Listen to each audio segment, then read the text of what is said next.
بسم اللہ الرحمن الرحیم۔ ہم سے بعض اوقات یہ پوچھا جاتا ہے کہ آپ لوگ جو دین کے بارے میں باتیں کرتے ہیں، آراء پیش کرتے ہیں، اس پر بہت سے دیندار لوگ بہت غصے ہوتے ہیں اور بہت شدید رد عمل کا اظہار کرتے ہیں۔ اس کی کیا وجہ ہے؟ ایک عام آدمی یہ محسوس کرتا ہے کہ شاید آپ کی طرح کے لوگ جو باتیں کر رہے ہیں یہ اس قابل نہیں ہے کہ ان کو سنا جائے، بلکہ ضروری ہے کہ اس سے اپنے آپ کو دور رکھا جائے۔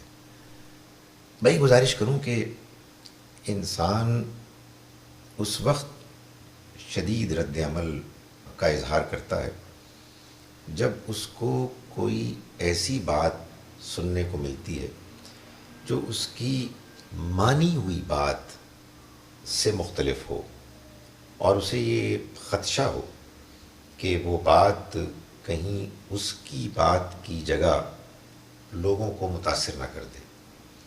یہ عام طور پر ان لوگوں کا رد عمل ہوتا ہے کہ جنہوں نے اپنے دین کو جذباتی انداز میں سمجھا ہوتا ہے۔ اگر آپ اپنے دین کو سمجھ کر اختیار کریں، غور کر کے اختیار کریں، جیسے کہ قرآن مجید کی ہدایت ہے، تو پھر آپ اپنے دین کی تعلیمات پر مطمئن ہوتے ہیں، اور آپ کا یہ رویہ ہوتا ہے کہ آپ نے باتوں کو، دین کی تعلیمات کو حق سمجھ کے مانا ہے، دلائل کے ساتھ مانا ہے۔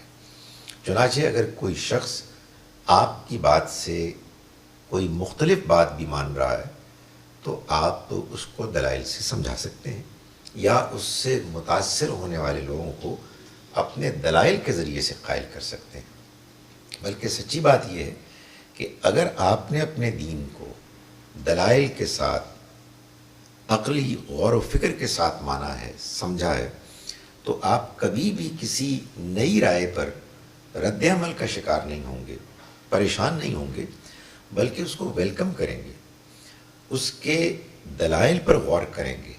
اگر اس میں آپ کوئی وزن محسوس کریں گے تو اس کو مانیں گے، اور اگر آپ اس کو کمزور محسوس کریں گے تو اس کی کمزوری کو بیان کریں گے۔ ہمیں شدید رد عمل سے گریز کرنا چاہیے۔